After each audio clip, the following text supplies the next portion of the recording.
Hey everyone, I wanted to give a bit of an update today across a range of hot topic issues that focus around the core game health of Sea of Thieves. We've got to start off, if we talk about hot topic issues, with our old favourite, hit registration. We are reaching a point more generally now where 9 out of 10 shots that you fire that hit on the client also now hit on the server. So next up, let's talk about cheating. Most recently, there was a teleportation issue that was kind of heavily affecting Hourglass PvP that's been improved in a previous update. So while we're continuing to work reactively in this space, we are also now investing in integrating an industry-leading anti-cheat solution into Sea of Thieves. We intend to cut cheating off at its roots. Now, this is a controversial one. Season 10 is going to remove the benefit that some players gained when equipping 2 ranged weapons, when they used a technique to switch between those weapons and fire 2 shots faster than intended.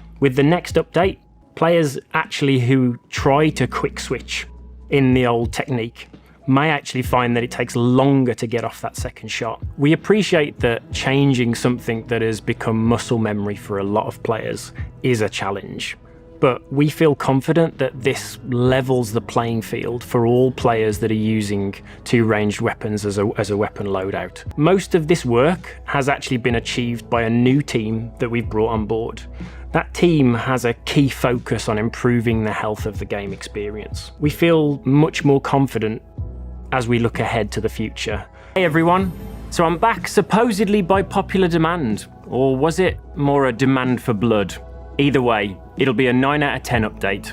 So it's fair to say that in October's update, we landed in a really rocky state, with server performance having been significantly regressed. The current state of server performance has realistically masked any improvements that the team have made on hit registration across the last few months. I'll be honest, we'd set high expectations here, and I've seen my fair share of 9 out of 10 memes. And it no doubt feels like we've actually under-delivered in this space right now. We've also seen feedback that combat in Season 10 is feeling that little bit more clunky, and no doubt server performance is having an impact on the experience. We can see, however, that the introduction of the quick switching delay has affected players when they're firing and moving, when they try and re-wield their weapon after sprinting, and that's something that we want to try and address. I'm told if you say its name 3 times, it'll arrive. Anti-cheat, anti-cheat, anti-cheat! Our next update in March delivers Easy Anti-Cheat, an industry-leading anti-cheat solution designed by Epic. The wizards told me that it's a kernel-level solution, so for non-techies like me, that just means it's really good.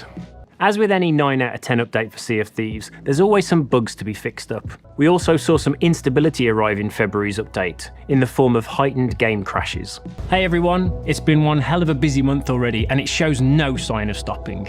March's update promised a lot of fixes, and honestly, I feel like we under-delivered here, with many of these fixes not sticking their landing. The team have doubled down with a game health focus this month to address some of these now longer standing issues. Hey everyone, it's been a rollercoaster ride over the last few weeks with plenty of ups and downs. I wish I could say that these went as smoothly as our PS5 launch, but in all honesty they didn't. We have to acknowledge that we've struggled to maintain game quality recently, to the point that it's become a bit of a meme in our community. With Season 12 now launched, the team are busy investigating the following hot topic areas. First up, game stability. Next up, network experience. Hey everyone, I can't go a news video without acknowledging that some of our players are experiencing a much higher crash rate than we're happy with. Hey everyone, we've been releasing steady hotfixes over the last few weeks, focusing on stability, performance, and addressing some exploits that we've seen surface. Earlier in the year, I spoke about a dedicated game health focused team. Expect improvements to take time. But with a dedicated team focused here, I'm confident we'll see good progress. The team will also be identifying improvements to game stability to address crash rates, and prioritising which game experience bugs to be fixed, like the recent fix to silent boarding. I feel our team structure moving forward is now better placed to get these things moving. In Season 14, we'll be introducing the grapple gun. Knowing the combat meta as it stands, we're going to be making some changes on the way to Season 14. The biggest change here is that we're going to be redefining the role of the blunderbuss. The blunderbuss will now lose its ability to perform a one-hit kill on a full health player. We know the blunderbuss has been the go-to weapon for many players, players across a wide range of playstyles, most notably the tool for our smaller crews to be able to dispatch larger groups. We feel this new identity now doubles down on that reliable anti-boarding toolset and help level the playing field against larger crews. This is going to be a pretty big change to a weapon that's been part of many players' loadouts since launch. Hey everyone, I just want to kick off and reiterate where we're focused as a team right now. We know that there are issues affecting players across a few key areas, and I wanted to reinforce that the team are working hard to improve the experience for everyone. Game performance. This has been a big issue affecting players, and has been for some time now. Underpinning all of that is our ability to deliver updates at quality. Our last update in September didn't hit the quality bar that we strive for, and it was really disappointing to see high impact issues make their way to live. So moving forward, these developer updates will stay separate from SOT News, giving me a space to be able to provide updates on the live game without bloating our news videos too much. Quick switching will be removed as promised. I'd say my confidence is about a 9 out of 10, which I know speaks volumes here. Plans are also now in motion for broader improvements to quality at the studio. I've shared before that game performance has been declining over time, with new features being added into the game regularly, and not enough focus on maintaining performance. And it's clear, we've gotten ourselves into a bad place. I know this year hasn't been particularly smooth sailing, but hopefully you're starting to see the necessary changes we're making to set us on a path to a healthier place. Hey everyone, as we look to the year ahead, I feel it's important that we reflect on the challenges that we've been facing, ensuring that we focus in the right areas as we move forwards. I know some of our recent work hasn't been a shining example of us hitting our quality bar. Hey everyone, let's talk game security and player safety. So pack file use has gone through the roof recently. We know that the impact of cheaters is pretty significant at the moment. We've taken the impact of Season 14 very seriously, and it shone a light on a number of areas across our team where we didn't have strong quality control. We know the responsibility of quality delivery has to sit with us. Hey everyone, the last few months have been rough. Our performance drive continues. It's fair to say that we've struggled to manage the risk of that work in recent updates, however, and we've introduced instability to the live game as a result. We're continuing to press on and taking these lessons on board to improve our processes as we go. I can't promise there won't be rocky times ahead, but we're working hard to mitigate the risk as best we can. Many asked how the introduction of wild boar could have such a sizable impact on the game.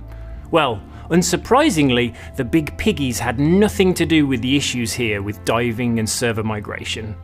The impact here was a result of performance improvements behind the scenes, which unfortunately caused server migrations to begin to fail. Now, we unfortunately had to take Hourglass down for a few weeks while we addressed the issues affecting diving. Hey everyone!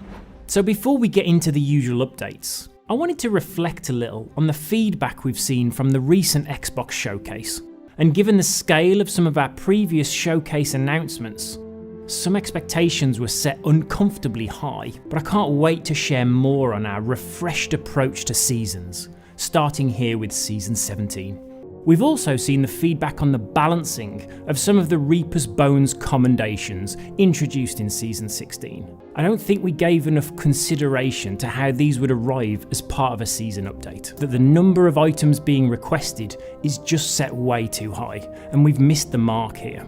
I've said it before, but the shape of the team is shifting in order for us to focus more time on improving the heart of the experience. Hey everyone, I wanted to reflect on the feedback that we've seen at launch of Season 17. I'll be honest, it's been tough to see the initial response to Season 17, but we were bracing ourselves as we'd seen some of those early signals from insiders. Hey everyone, so it's only been a hot minute since our last dev update in October, but we wanted to get back in front of you all and share an update on Season 18, as things aren't going to plan. We've been assessing our progress through the feature set for Act 1, and the team are behind where we needed to be at this point in the production cycle. And it's clear that we're currently not on track to deliver an update that's going to hit the quality bar we should be striving for. We know that the right decision is to prioritise the quality of the experience that we release.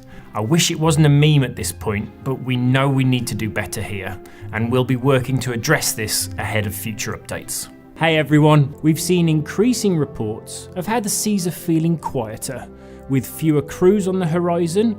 I'll be honest, in reflection, this is an issue I feel we've not rallied on quickly enough, as engaging with other crews in the shared world is just a fundamental pillar of the experience, and we should have been quicker to react here. Finally, I wanted to share an update on something we've been cooking up to begin addressing the piles of doubloons filling your pirates' pockets. Now, to kick off this new approach, we're going to be doing a full doubloon reset during Season 19. Hey everyone! With our new Ashen garrisons arriving to close out Season 18, these were coming in late to insiders, and after seeing your feedback and assessing the work we had remaining, we knew they needed a bit more time in development.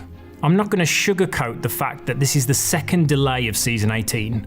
And while we know we're making the right decision to make sure we can ship an experience here that we're proud of, it reinforces to us that our current strategy isn't panning out the way we'd planned. Even before the recent delays in Season 18, it's quite clear that our recent changes to seasons haven't worked out the way we'd hoped. It's clear from your feedback that after only 2 seasons, this approach just isn't hitting the mark.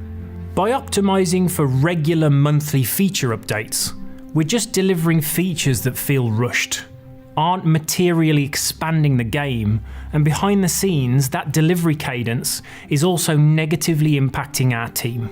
We've taken this as an opportunity to review where we need to be focusing as a team to better serve you, our community.